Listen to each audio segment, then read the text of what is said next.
Hello and welcome to another episode of Pop Life, brought to you by the wonderful people of This is Revolution Podcast. If you're new to the channel, welcome. So glad to have you with us. If you're a returning listener, subscriber, one of our very valued patrons, so glad to have you back.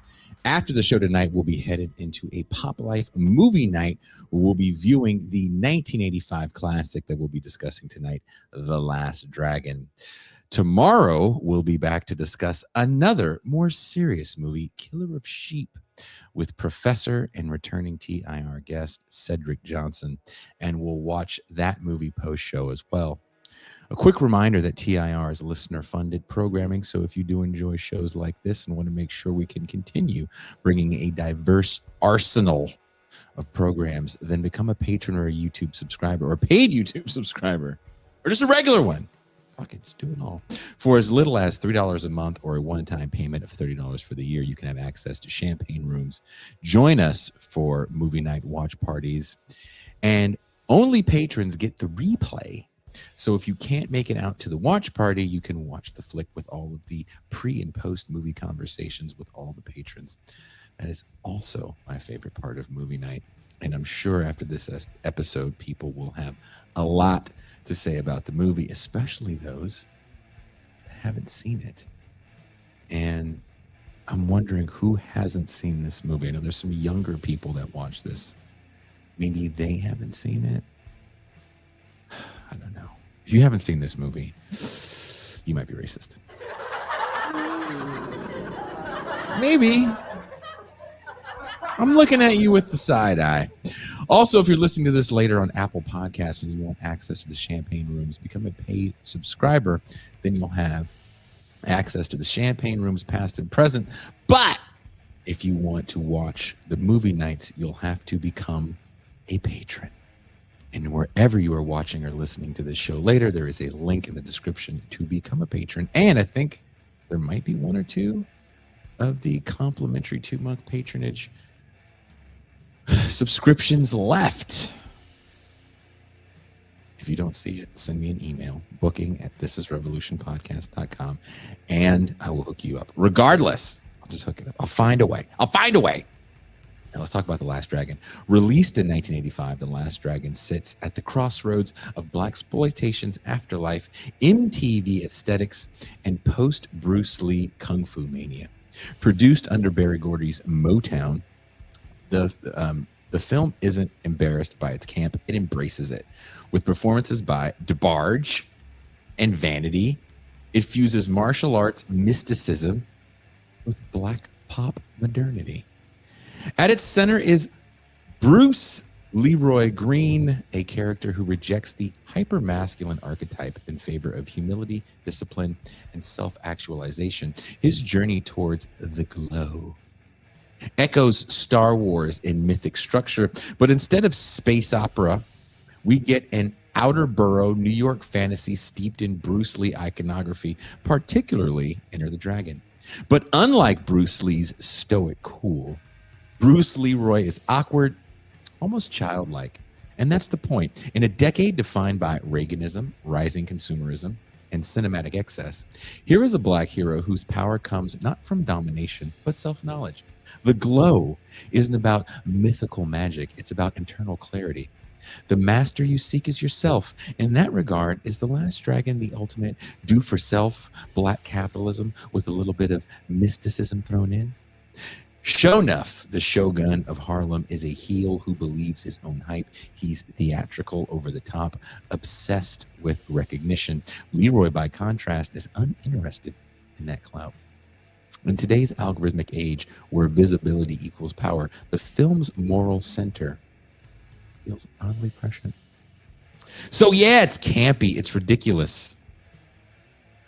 But by the end of the movie, you will be yelling out to your friends and coworkers to kiss your Converse.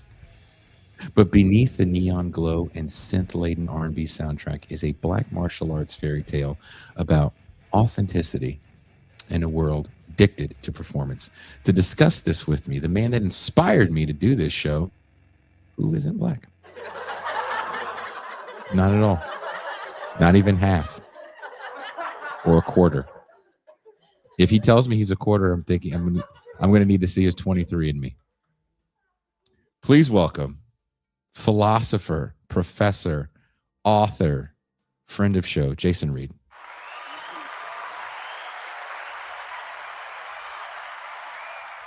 Hi, thanks for having me. Did that get you fired up? Did that introduction kind of It was fire you? great. It was great. Yeah, it was a formative. I was just thinking about this while you're talking. So I saw this in the theater. I was asking my brother today. My brother has like an crazy memory. He'll like remember like which theater we went to and like who we saw it with, like what friends might have been there or whatever. He didn't have much to say, but I would have been like 14. I would have been, like, peak in terms of, like, I was probably taking, like, taekwondo lessons. I was probably buying, like, mail order nunchucks at the I saw time. you put a I was picture of the mail order Oh, nunchucks in yeah, your Asian article. World of Martial Arts out of Philadelphia. They were, like plus there was, like, a local place in a mall where you could buy, like, these cheap as hell, like, throwing stars. They're just, like, punched out bits of, like, sheet metal with a little dragon painted on them for, like, $1.50, I think.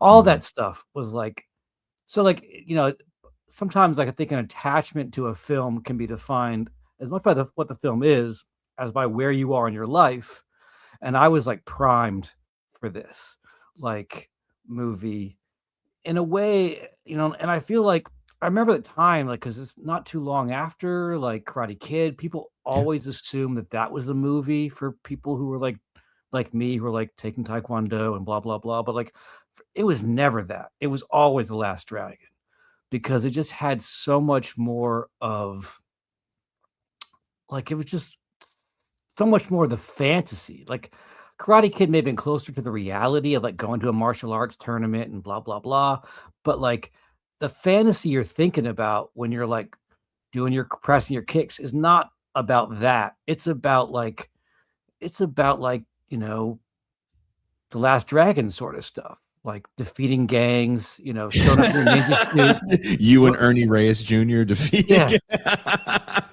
You know, reading your piece and wherever you guys are watching or listening in the later in the show, there's a link to Jason's piece, which is also a link to his employed negativity website, where he has a lot of his writings.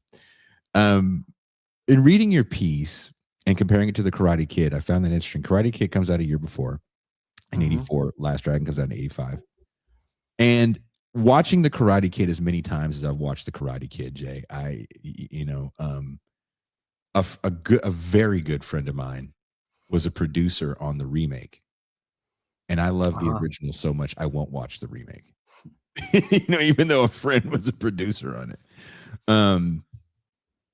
The Karate Kid, the more I watch it, and I think the reason why it resonates with me so much is because it is about a kid and a father figure. It is kind of a kid and his dad in that awkward age where you're no longer your mom's baby. You're becoming a young man and you're trying to figure out how to become a young man, but you're still scared. Mhm. And that's why I don't know any movies that have captured that better than The Karate Kid. But when it comes to the martial arts, it's horrible. Yeah. It's horrible. You're seeing a geriatric 60 some year old man kick these teenagers ass, and that's just not how real life works. When you watch uh, The Last Dragon, it is fantasy. Mhm. Everything about it is camp and fantasy. It's it's fun from jump. I mean, you talk about it in your piece. It's the opening scene where they're watching Enter the Dragon, and Mhm. you see our titular hero with the rice patty hat on. I think he's eating popcorn with Popcorn with chopsticks. chopsticks. Yeah. He's doing all these things that some might find offensive, depending on how you're watching the film. I don't think you should find it offensive. It's not really mean to take offense, and if you watch the film, it gets more ridiculous. Um, but when Shonuff enters the room, you're kind of like, I want more of this guy. Johnny's got nothing. Johnny from Karate Kid has got nothing Right. on shit. There's no bully you're ever. I don't care where you're from. You know, you said you're from Cleveland. I'm from the Bay Area in California.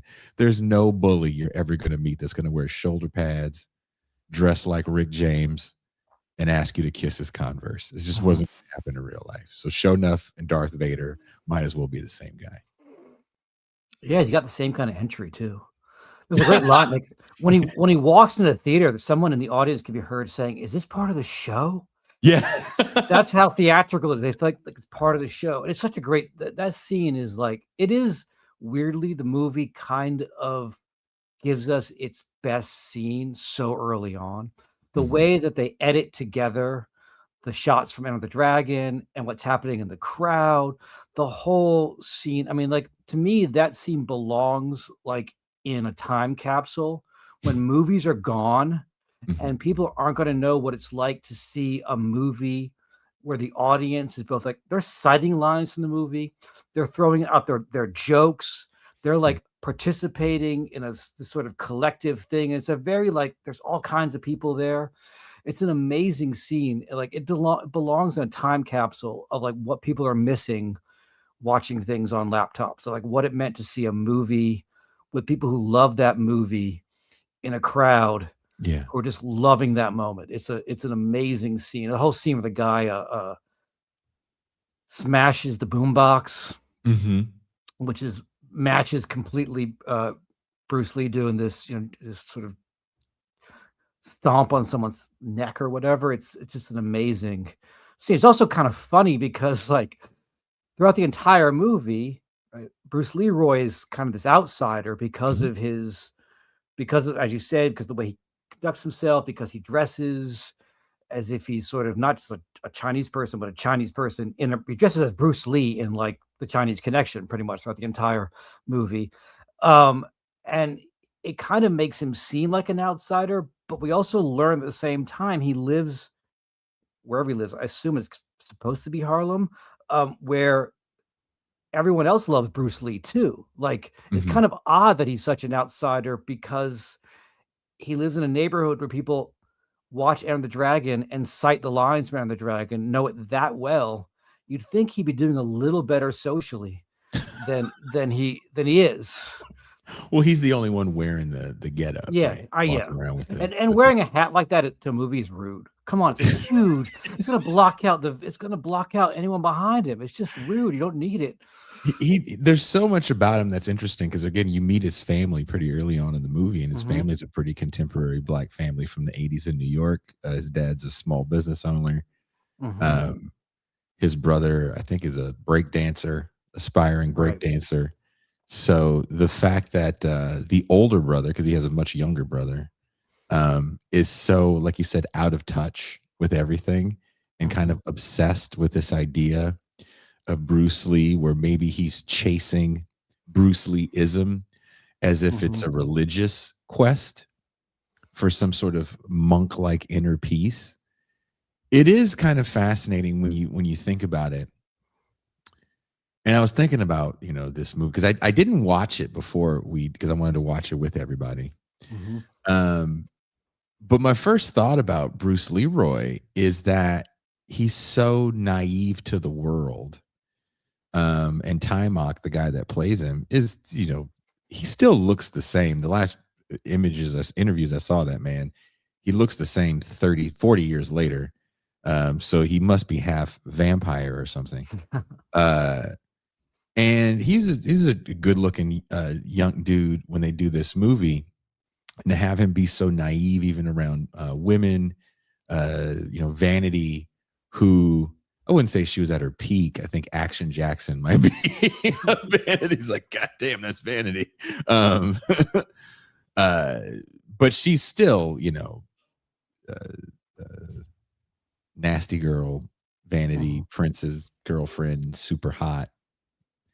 And he's just oblivious. I mean, I think he finds her attractive, but she's throwing so many hints at him. It's ridiculous. And he doesn't do anything, which makes him kind of the ultimate good guy in this, Mhm. where he's almost cartoonishly good, monkish good. But when you think of black movies, and there's not a lot in the 80s, especially 85. Mhm.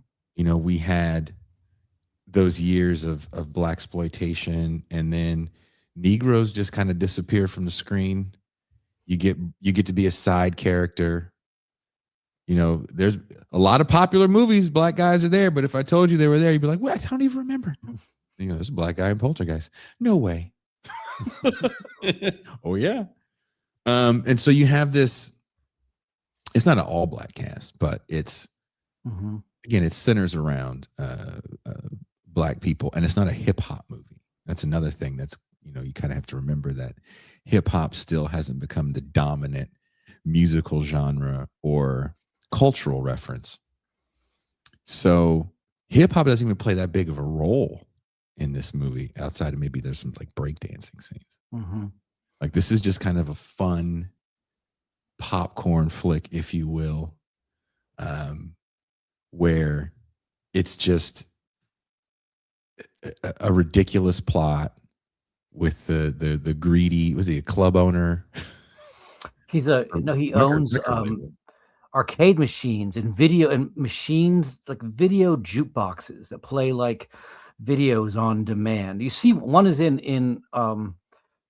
the Greens pizza place. But yeah, it's the most absurd plot ever. He's desperate to get his girlfriend, who's kind of like a less talented hybrid of like Cyndi Lauper and Madonna, Yeah, and he tries to get her like into Vanity's show Seventh Heaven, which is like a the kind video of a show. Soul Train kind of, yeah, Yeah. kind of a video, um, and he's willing to go to such absurd lengths, kidnapping, threatening, etc., um, just to get some airplay for his video. It is pretty much like as absurd and as minimal of a plot as you could have to actually make a movie. But it works. I mean, it does enough to keep things moving, and there is such a like.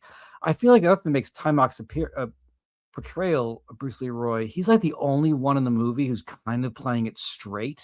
Mm-hmm. Everyone else is like chewing up the scenery. I mean, Yeah. Shonuff being like just the master of chewing up the scenery, but everyone else is kind of going to extremes, and he's kind of playing it as if he's in a different movie a little bit, and it works. Which is funny, right? Because the whole thing Mhm. is like, he goes, if I defeat you, there's two things going on, right? Like Jason said, there's this evil, you said he's an arcade Yeah, arcade jukebox mogul. owner, Yeah. right? That wants to get his girlfriend on Vanity's show. So there's a kidnapping, and that's how she gets involved. And then Shonuff, who wants to be the shogun of Harlem. So he's also acting out his martial arts fantasy Mhm. just a little differently. It's all about power and domination. Like, I have to make sure that I dominate everybody in town, so everyone in town knows that I'm the official badass of Harlem.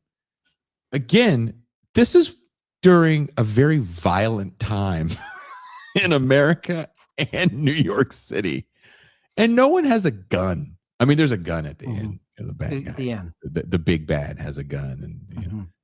but and I'll spoil it, because if the movie's 40 fucking years old, and if you haven't seen it yet, then that's a you problem. So don't get mad about people telling you the end.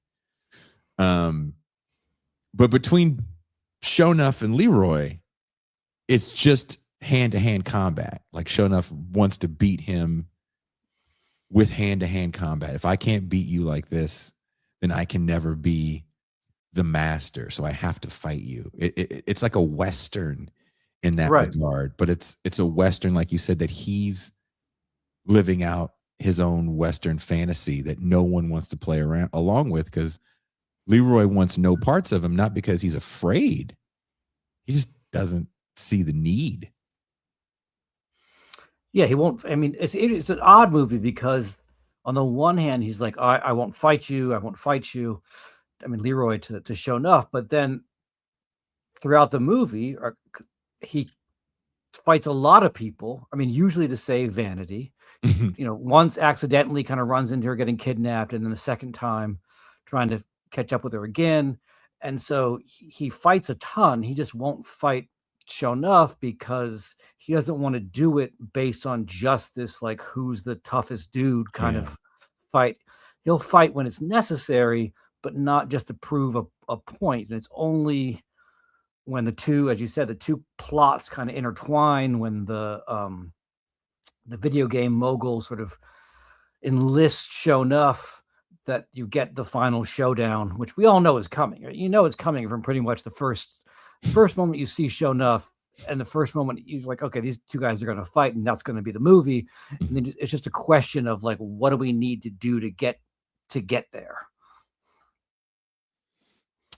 Can the glow symbolize something beyond martial arts mastery? Can the glow be a metaphor? Can it be read as a metaphor for Black self-determination during the Reagan era?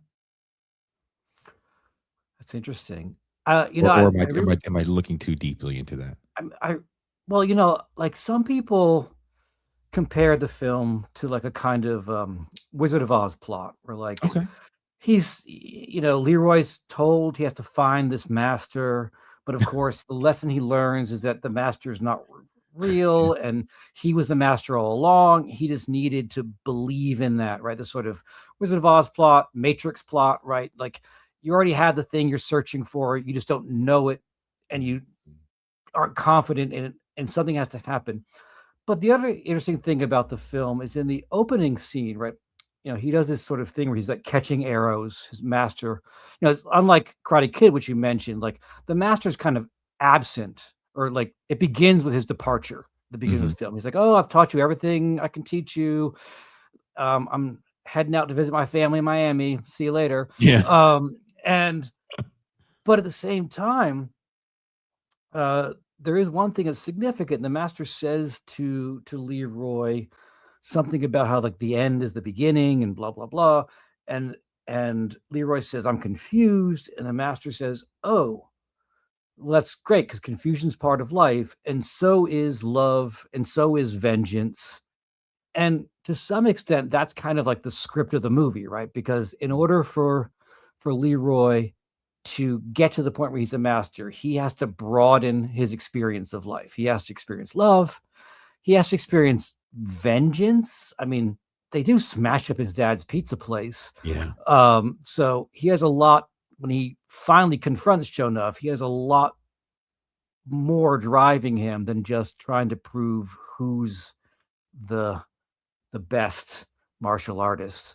It's also an interesting film about like the relationship between like culture and identity, right? Because one of the other conflicts in the film is, so Leroy believes that the master, who's given the name, and this is like a terrible pun, some dumb guy.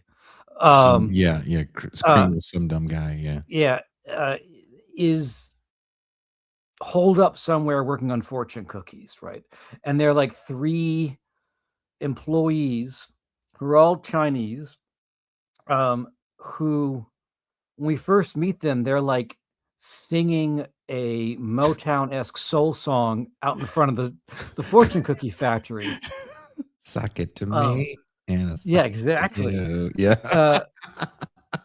And like there's a strange, like it's almost one of the bigger conflicts in the film. They see him, this black guy who's and the term used a lot in this film, which I think is very interesting, is coolie, right? Which is a term used by more or less indentured Chinese workers that were, a lot of them were brought out to places like the Caribbean as an attempt to replace the workforce that had disappeared, or not disappeared, but that had fundamentally changed with the overthrow of slavery. So like there is this, I mean, I think that's the first time it's used. Maybe Shonuff uses it first, but it's always used in reference to Leroy. He's described as a coolie multiple times. And there's a sense in which, in the encounter with the Some Dumb Guy employees, there is this interesting thing about, like, they are both kind of appropriating a culture that's different than the one that they were supposedly born into, Mhm. and they both, in some sense, I think more so with the employees, they kind of are looking at this guy and thinking, why would he want to be Chinese? A Chinese When he peasant, either at Yeah, that, yeah, right? Yeah. exactly. Not even a contemporary like, Yeah. why would he be this image? And of course, later in the film, when Leroy figures out, thanks to Vanity's masterful use of a video montage of Bruce Lee films, you get so much Bruce Lee movie in this movie. I mean, Yes. I you you get like a good, I would say, 10 minutes, 5 to 10 minutes of Bruce Lee in this movie. Which is interesting just to think about, like, the licensing and how you do that, but it's very much, and it's also tied into the origin of the movie, right? I forget the guy's name, the screenwriter who wrote it pretty much says, "I got the idea for the movie because I was at a Bruce Lee movie somewhere in New York City with a mostly black audience, and people were loving it, and he was like, 'I wanna write about that.'" And that's kind of the origin of the movie. Um, but Leroy learns from the Bruce Lee movie how to disguise himself, and he Yeah. shows up at the Some Dumb Guy place as a in a costume, which is supposedly not a costume. He shows up dressing himself in a kind of as a black person, Mhm. or as what he thinks a black person is supposed to look like according to these Chinese people think a black person is supposed to look like. And of course, in one of the, like, weirdly comic scenes of the whole film, they very much want to learn how to shoot craps. They assume he knows that, and he teaches them how to play hopscotch with dice, because I guess we're led to believe, right, that he's harking back to his memories as a kid, and that's like a game he remembers before he became Bruce Leroy, before his Mhm. whole life was dedicated to martial arts. He has some memory of hopscotch. So it's a it's, in some sense, I think it's an interesting commentary about, like, I, I mean, cultural appropriation, but also, like, I mean, that word is so, like, you say that word and all you can think of is someone wearing a, like, Sioux headdress to Coachella. And, Mhm. like, and I feel like, and of course, we all know why that's problematic, but I feel like there is something else. I mean, there is a question of, like, how can we relate to another's culture in a way that is not a sort of Caricature? violent act of caricature and appropriation, right? It's well, I was gonna say that is interesting because it also speaks to the cultural power of someone like Bruce Lee, who dies oh so young, Mhm, but who leaves such a massive imprint on popular culture that you, a white man from the Northeast, and me, a black man from the West, who are around the same age, mhm, we have the same affinity for Bruce Lee. mhm, We have the same affinity for ninja movies and ninja culture and martial arts culture because, partially because Bruce Lee was the official badass. He's 5 mhm, foot nothing, ripped to shreds, badass. He kicked everybody's ass in the movies. And all these people were like, Bruce Lee was the real deal, man. mhm, And who else in movies? Maybe Chuck Norris to a certain degree. But Chuck Norris, Arnold Schwarzenegger, Sylvester Stallone, Jean Claude Van Damme, insert any action star, and they have weapons. mhm, They have guns. They have automatic weapons. Even if they're proficient in martial arts, they have automatic weapons. And Bruce Lee just was an ass kicker without those things because he did movies, you know, that are supposed to take place in a different time sometimes. So that helped. But his imprint is so long lasting that, you know, you're going to get some Bruce Leroy's. And what's downstream of Bruce Leroy? Wu-Tang Clan. Yeah. You know, I feel very confident that every member of the Klan knows this movie by heart. You know, and I've never really heard, maybe you have. I'm sure there's some academic that's wrote some, you know, 10,000 word piece on why Wu-Tang Clan is cultural appropriation. But I've never really heard the average person say Wu-Tang Clan is cultural appropriation. Yeah. You know, and that interaction between Bruce and the fortune cookie people is also funny because fortune cookies are created in San Francisco. Right? Right. They're not real Chinese food. It's not a real Chinese thing. Right. But it doesn't matter, you know. You still open them and read your fortune and play the lotto numbers on the back, maybe. And when he sees how they're made, right, it's just a machine. And like to your point about the whole Oz thing, I never thought about that. Like, oh, that is like the Wizard of Oz. He does find out that, you know, he has it in him the whole time to defeat Shonuff and be and not be the master, but possess the glow, you know, which is kind of like the Force, I guess. Yeah, at the same time, I mean, thinking about this in terms of cultural politics, you know, as you mentioned, Karate Kid '84, this movie '85. I mean, a movie that I always think of when I think of Last Dragon, Big Trouble in Little China, Yeah, '86. Yeah. And so you get all these movies which are in some sense about, with varying degrees of success, about martial arts, about the whole fascination with that. Yet they're all movies that in which Asian characters are marginalized. I mean, although I do think, I mean, I think John Carpenter was smart about this. I mean, the whole, I always think the joke about Big Trouble in Little China is that Kurt Russell's Jack Burton thinks he's the hero, but he's really the sidekick. And I think that there's stories about like how, you know, John Carpenter wanted to make a martial arts movie, and they were like, "Yeah, there's no way you're making a movie with an Asian lead. It's not happening." And he figured out his way. He figured out his way around that. It's like he figured out his way to make Jack Burton, about Kurt Russell, like think he's the lead, but have everything else happen with the other characters. But I do think there is an interesting. I mean, I agree that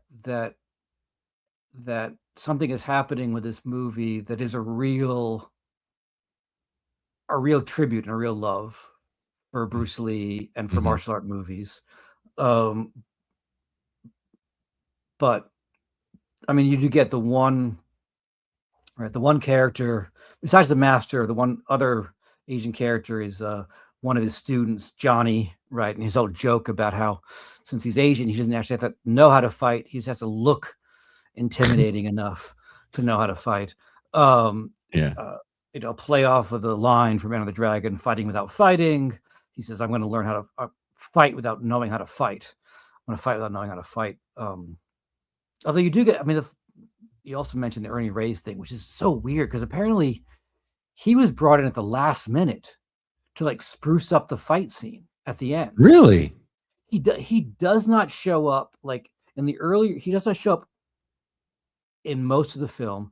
He doesn't show up in the earlier dojo scene. He shows up at the big just in the big fight scene because they, you know, he was a kind of like this weird like phenomenon, like the 9-year-old black belt. He was like showing up on Today Show and like, you know, doing all this sort of stuff. And Barry Gordy saw him and was like, we need to like punch this scene up. We need to add this kid. And he does these like amazing, you know, flying kicks and stuff. But he was really just added in like the last 2 weeks of production to like spruce up the fight scene at the end. And he's not Chinese, he's Filipino. Yeah. More appropriation. Yeah, But he is a badass. He's a Ninja Turtle, isn't he? I believe so. Yes. For what I don't know what people would know Ernie Reyes from, because he's had a very long career. He's in The Last Dragon. He was in a short-lived show with was it Chuck Norris, Sidekicks? I don't know. I don't remember if it was Chuck Norris, but he was in a show called Sidekicks. He's in, is it Surf Ninjas or Three Ninjas? He's in one of the other ninja He's in movies. Three Ninjas, I think. Three Definitely. Ninjas. I knew there was a number in ninjas, but he was a young martial artist that was in a lot of TV, and had some kind of cameo appearances in movies because he could do crazy backflips and, insane martial artist for movies and TV. He's a junior. His father, the senior, had all these martial arts schools throughout the Bay Area where he's from. Yeah, I didn't know Ernie Reyes was brought in at the last minute, but he kind of makes the fight scene though. Yeah.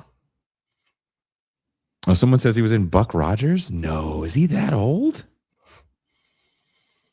Jesus. Is Ernie Reyes 50 something now? I guess so, if I'm 48. But he was like a little kid in that movie. He couldn't have been more than, what, 8 or 9? Yeah.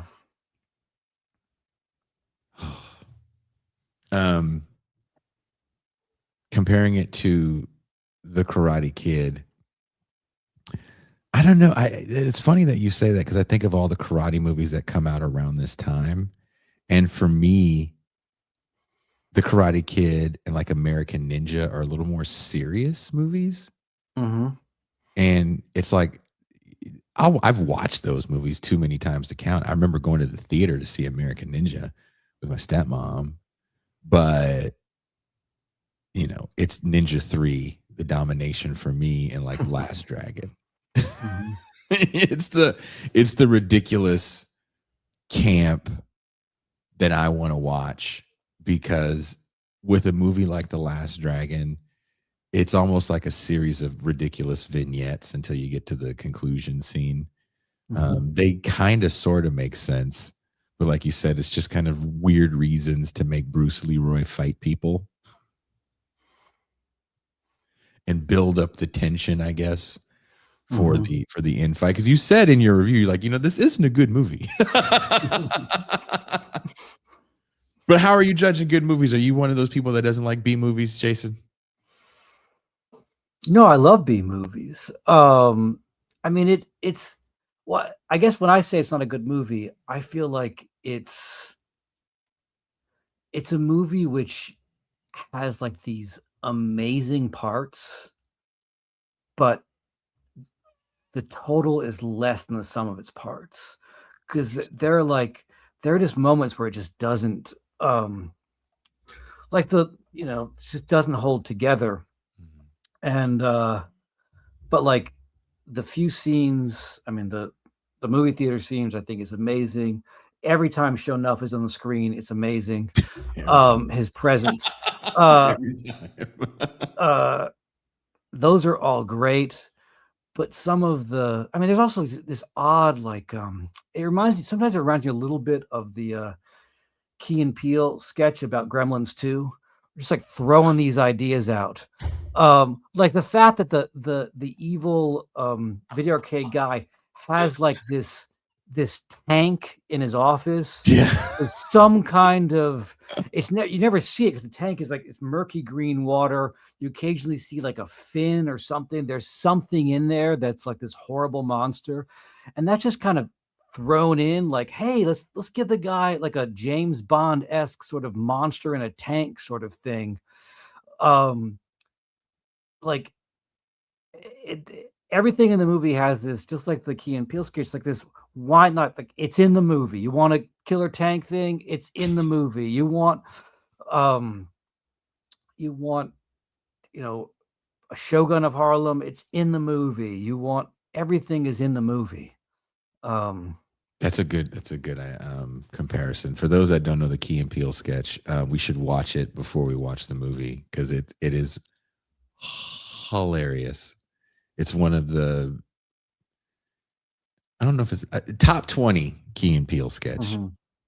They were machines when they were together, and that has to be in the top 20, up there with the college football all-star game names.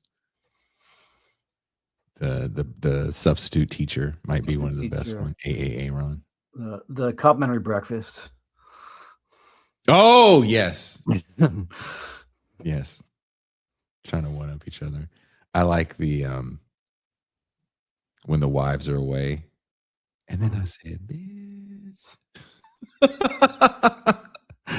No, that Gremlins 2 one. I remember when I saw it, I just had tears streaming down my face because when you've seen Gremlins 2, you know that every ridiculous thing that that man is saying is in In the Gremlins 2. movie. It is so over the top, and this movie is very over the top, but it feels like, and I've said this before about me and my neighbor and good friend Ben Burgess were talking about Freddie and why Freddie worked, and a lot of people point to, well, he spoke and this, and it was the end of that, and that's why. And I'm like, Freddie works for MTV. A lot of those other guys don't. They don't talk. They don't have one-liners. There's really nothing about them that's interesting.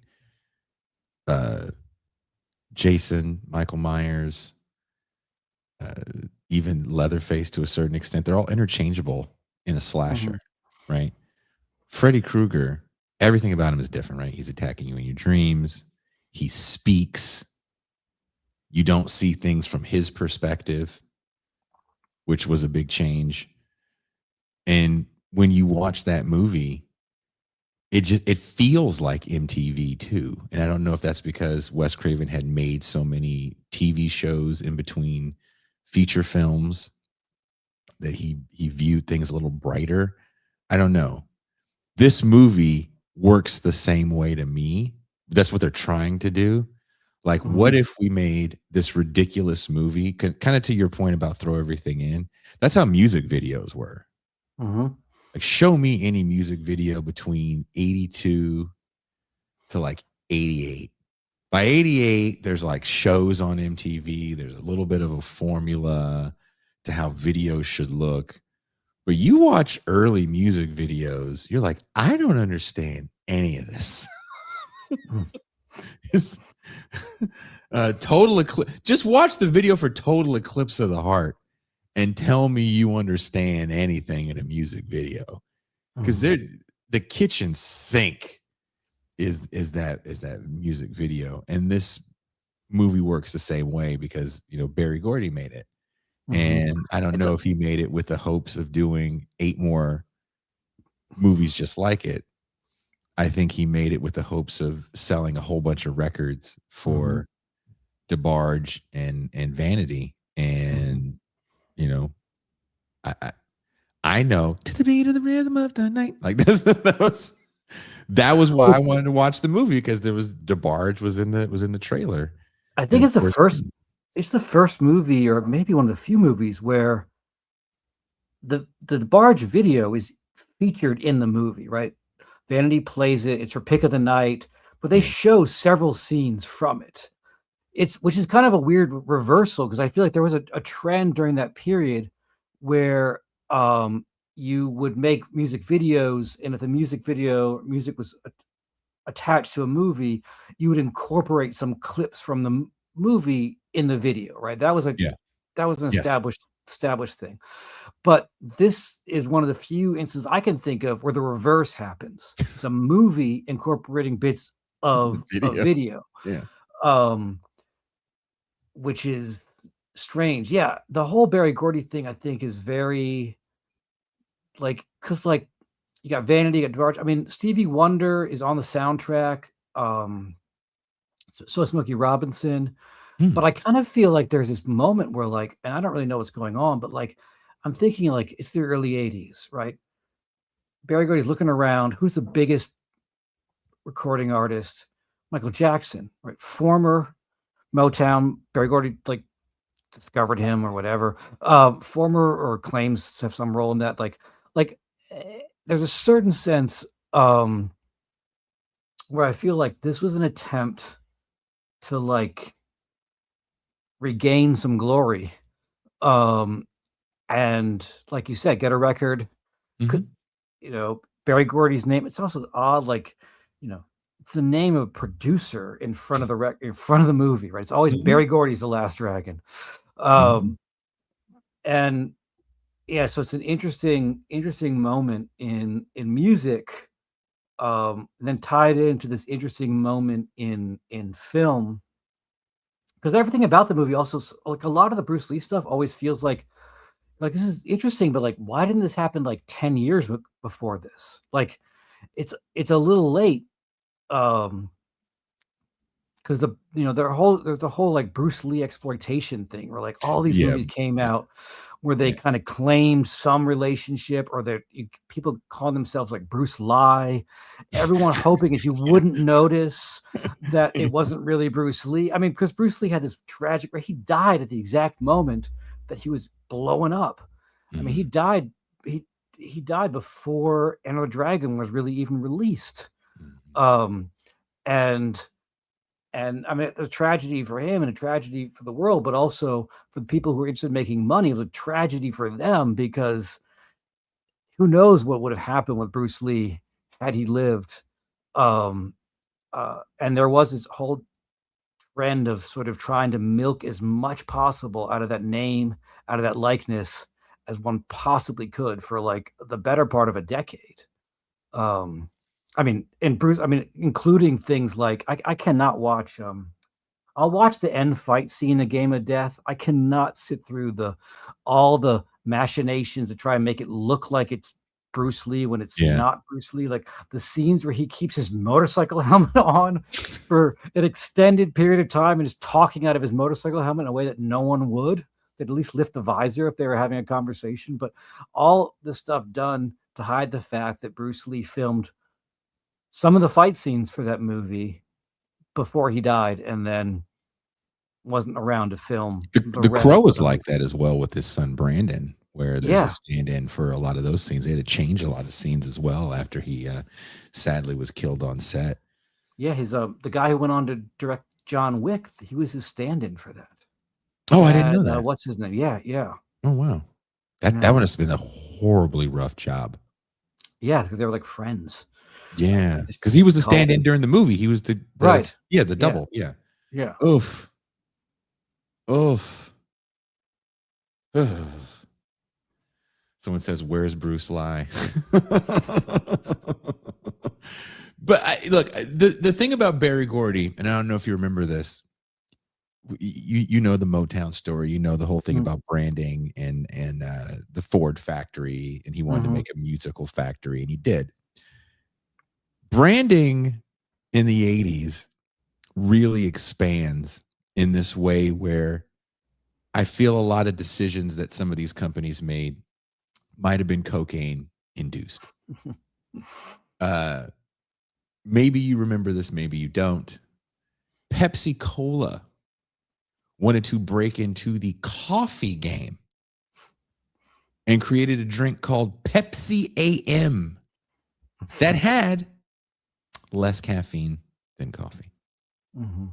But they were going to break into the coffee. It was like it's going to be not as bubbly and it's going to be a pick me up, but with less caffeine. It's called Pepsi AM. And Colgate was breaking into the TV dinner market. True story. If you don't believe me, Google it. It is not AI. Colgate made TV dinners. And then Gerber, the people famous for baby food, tried to break into the adult canned food market. True story. Didn't work. So I can understand to a certain extent why in 1985 Barry Gordy was like, "This is Barry Gordy's." Mhm. I'm sure he spoke in the third person. Look, Barry Gordy says, "This isn't a Barry Gordy film. Whose film is this?"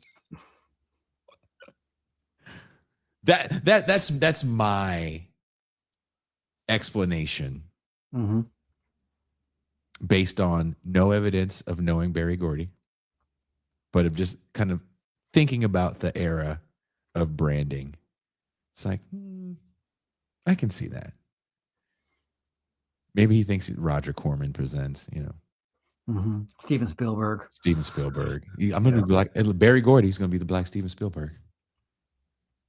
Plus, I'm going to be the black Barry Gordy. I'm two people at once, but I'm really one. The duality of Barry. Barry Gordy and Ricky Henderson, same person. But I know the 80s is a wild time in general, and this is one of those movies, again, like Ninja 3: The Domination, where you go, you couldn't have done this even in the 90s. Yeah. No, I mean, there's this thing a professor of mine once said, that so much of nostalgia in culture is just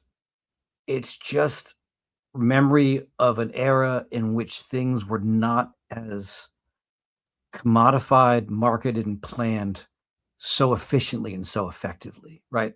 Where someone's just like, hey, let's make a martial arts, Motown soundtrack movie. Maybe it'll work. It's just, I mean, it's the era in which you get things like, like Star Wars gets his Alien, right? Because someone just like space stuff. The kids seem to love it. I mean, those movies don't connect at all, but they just connect. I mean, or as Boots Riley says, like, so many interesting things happen because people with money don't really understand how things work. And I mean, they don't really understand like why the first thing worked and why the second thing might not work or might work or whatever. And so they just throw money at something and maybe it'll work. So I do think that you get, it's hard to imagine a movie like this existing in any era other than the 80s. Maybe the 70s. Maybe that's a big maybe. Yeah. Because it's not going to have the budget. Yeah. It's not going to have the money thrown at it like this movie did. Like, when I think of the 70s, a lot of those blaxploitation movies, they didn't make money. Only a small handful made money. And they start giving them less and less money. So by the time you get to like Dr. Funkenstein, what was his name? The Black Dr. Frankenstein? Blackenstein? God damn it. Try to watch that movie. It's so badly lit that it's just hard to watch. The sequel to Blackula, the makeup is it's bad. It's just bad.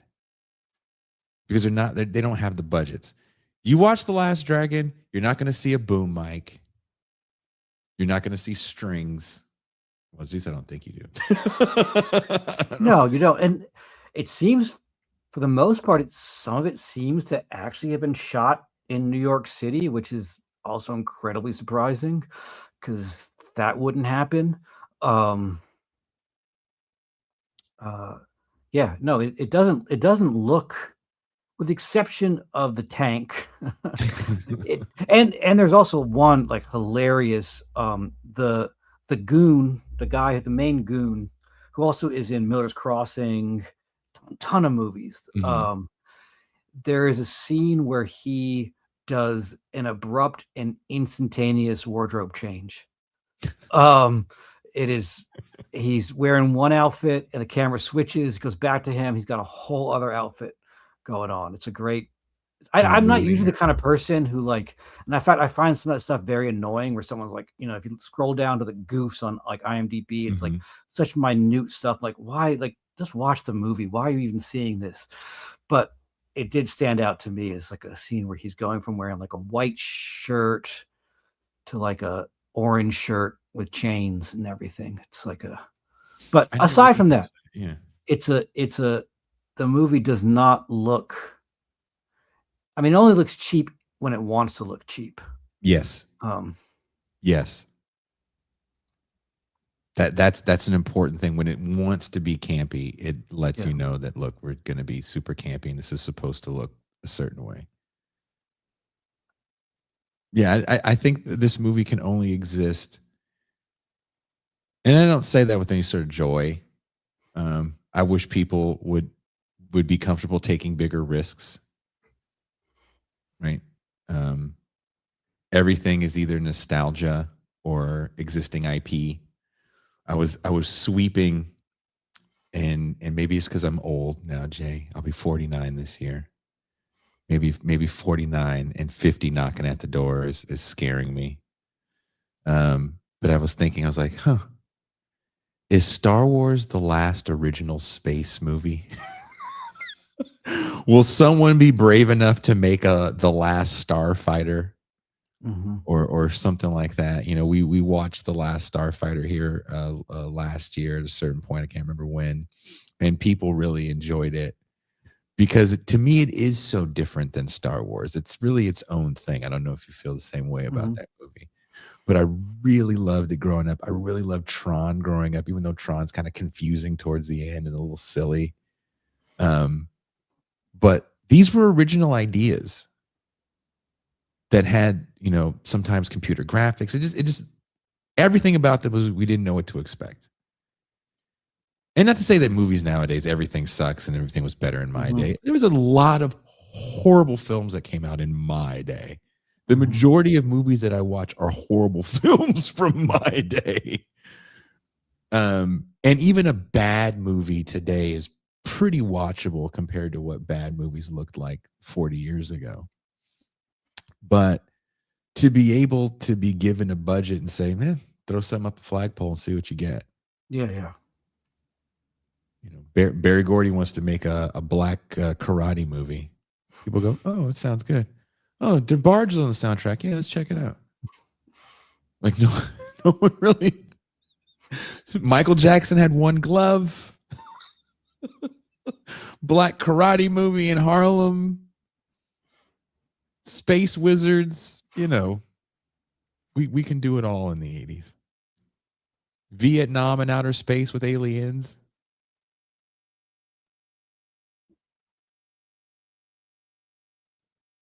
Why do you think, in closing, Jay, do you think The Last Dragon has endured as a cult favorite? Yeah. I mean, somehow it knew how to like not take itself seriously enough that you could also, but it also knew how to deliver without taking itself seriously. Like it understands that like the last fight scene really has to work or else the whole movie doesn't work. It understands that there are certain things that have to happen right or the whole movie doesn't work. And it realizes also you can get away with a lot of ridiculousness if you find that sweet spot between like taking it seriously and like being a joke. Like, I mean, the fact that like, and the one scene that Shonuff is wearing this like samurai armor made out of like face guards or on his shoulders. It's like it's almost like Road Warrior-esque, very post-apocalyptic. You know, it is such a over the top costume, but you see him standing in it and he sells it in a way that like, because no one tries to explain it. No one tries to, it just is, you know, and I think the movie also understands that like, I mean, there's talk about like Kung Fu and like, there is odd, like the iconography of Leroy is always Chinese. Shonuff is kind of Japanese. He's got a top knot. He's got these little red, like almost like Suba like designs with like a red circle in them on his armor, and his gang has that. He's coded a little bit as Japanese, but like it understands that like a lot of that stuff. And then like, you know, same time, Leroy shows up in a ninja costume. Like, but it's not that interested in like, you know, understands that to a kid, like kung fu, karate, ninjutsu, all those things are all just like cool, badass stuff you wish you could do. They don't really need to exist in a world where they need to be like demarcated or explained. They just need to be like part of this like fantasy space. And the movie, I think, understands that, like, when you're watching this movie, you're like, you want to be in that fantasy space. You don't necessarily, it's like that bizarre dream logic. If it doesn't go ask you to question too many things, you're willing to go along with it. Because the film does a very good job of setting up its own little self-enclosed world, right? There's the video show, there's the that Vanity has, there's a pizza place, there's a martial arts studio, and there's the evil lair, and that's all you really need. That's how cartoons work too, kind of in a way when you're young, right? There's an evil lair, there's home base for the good guys, and then kind of where you do good guy versus bad guy fighting. Yeah, that's interesting that the world of The Last Dragon is so small considering how large New York is.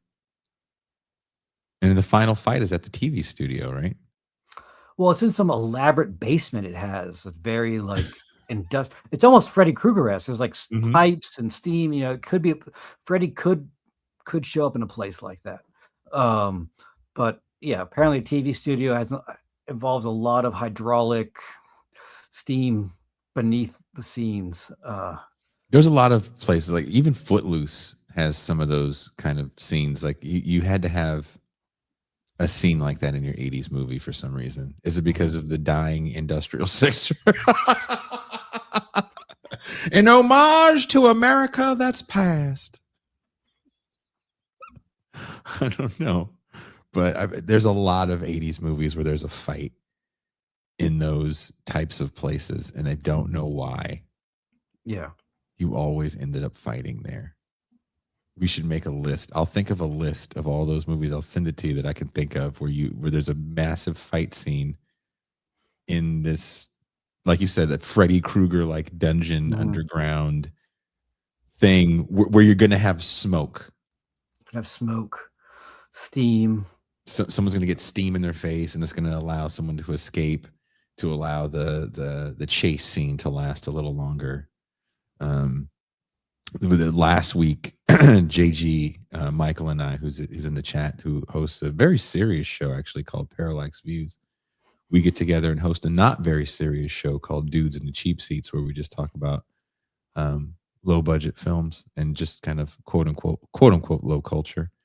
And we were talking about Frank Stallone's The Terror in Beverly Hills. Have you ever seen that? No.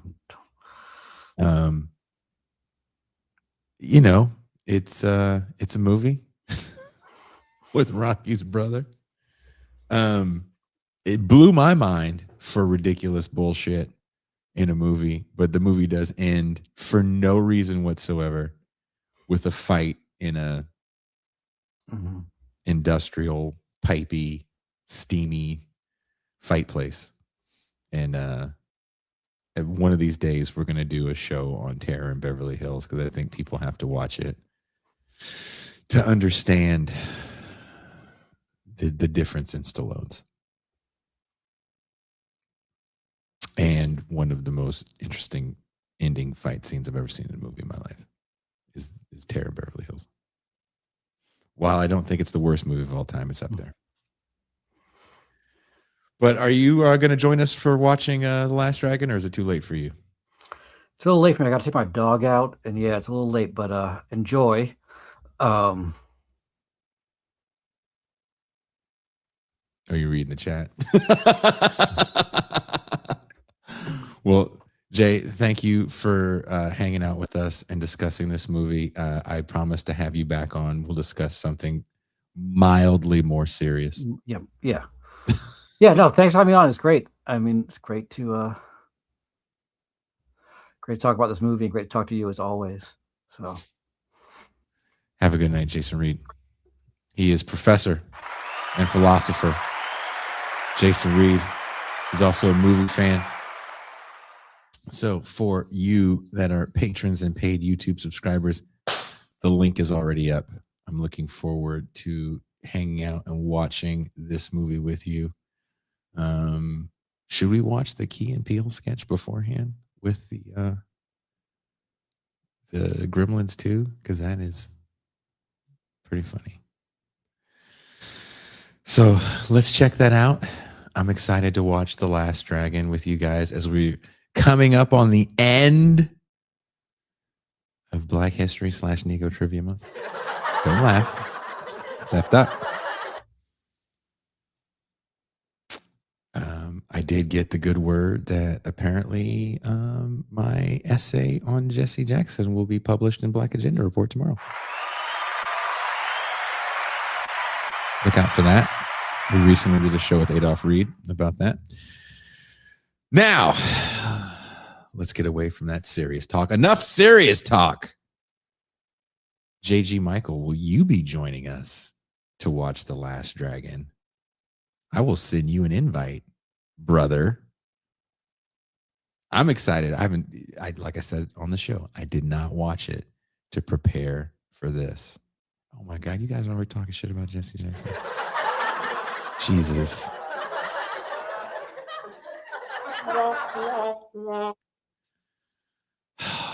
Let him be. Too soon. Ken says it's Jason's origin. God damn it. Okay. JG said he'll hop on, so we'll have JG with us. It's going to be a special movie night week also on TIR. I just want to say that. Tomorrow night, Cedric Johnson is going to join us for Killer of Sheep after the main show. And after the main Red Zone on Thursday, Toure Reed will be joining us to watch A Soldier Story. So 3 movies this week. Oh, what a great time to be a patron. Because again, if you miss this live, you're like, oh no, I didn't get to watch the movie. If you're a patron, there's a replay. You can see it with all the in-movie banter. It is worth it. And it helps keep this show afloat. And on that note, I'll see you guys in a little bit.